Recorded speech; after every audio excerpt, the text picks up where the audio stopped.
It was not going to be possible. It was not going to be possible. So, I mean, so you can see how many things. But the other thing I picked up from Waterloo was also this entrepreneurial bug, right? At the time, and I think it's still the case, Waterloo had the largest free incubator in the world called Velocity. And a lot of very incredible entrepreneurs had come out of that program.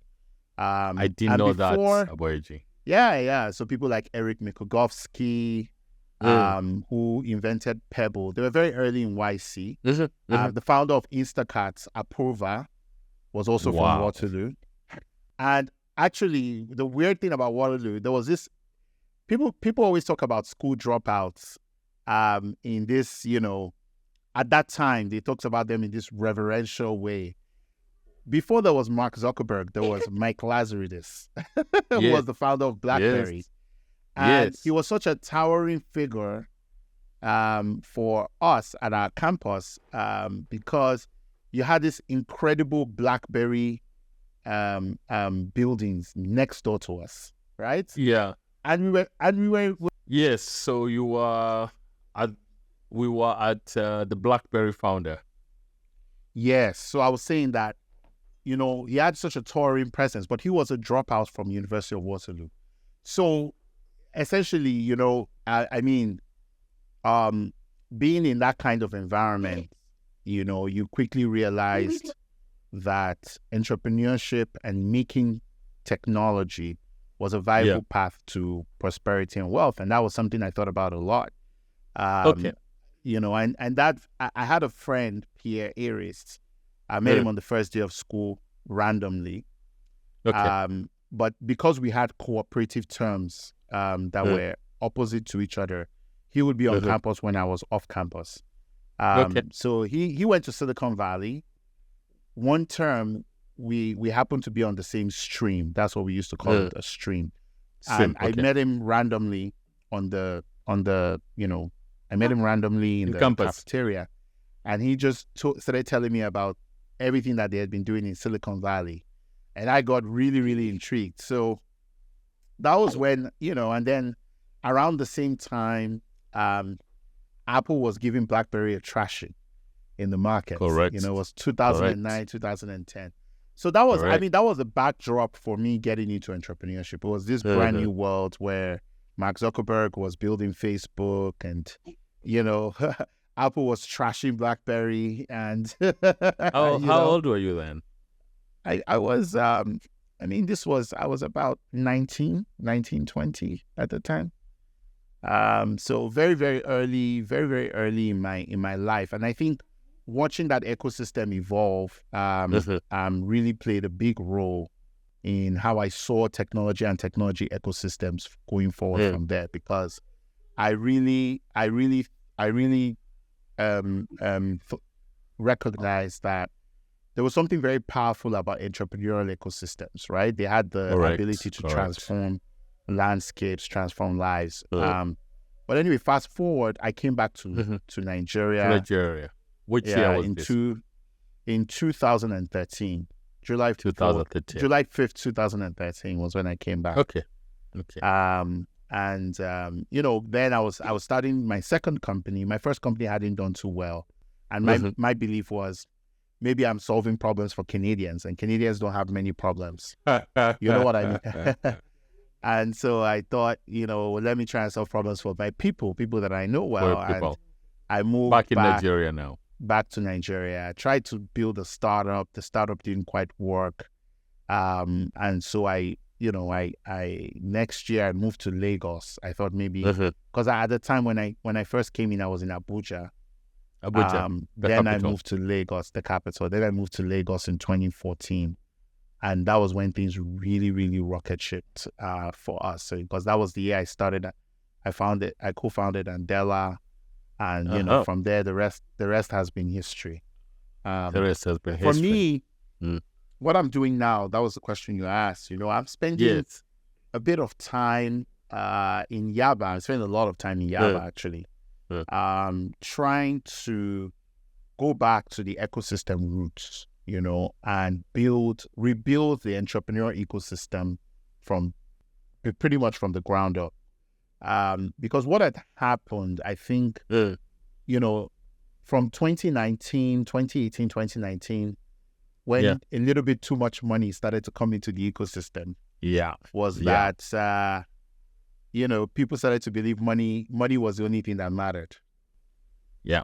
And that hasn't been our experience. We lost we lost some vibe in terms of who we are and the community. How important it is as a community and to build businesses from scratch. To build real businesses from scratch, So to build value, that's how I prefer to people put it.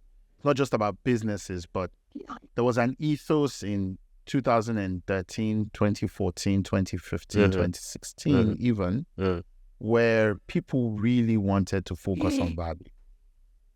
Because there was no loose venture capital that will just be thrown at you for smiling. Look, Aboyeji, I keep on saying this. When we started in this ecosystem in Nairobi's Ngong Road area, and we never raised any money. Yeah. In fact, the ethos was simple. Your best investment is a paying customer. Exactly. Yeah. So, I mean, that's not to say that venture capital doesn't have a role.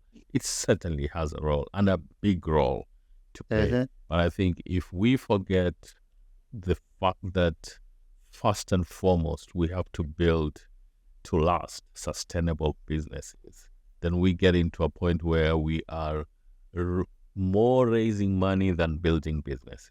Yeah, and I think we definitely got to that tipping point as an ecosystem, say in the last 3 years. But I think for me, it's even less. I mean, I'm a big fan of business, but I only got into technology because it had the power to change society, right? That's correct. That's one of the few things that I think has the power to change society. And I think for me, what we lost was more than just this ethos of building business.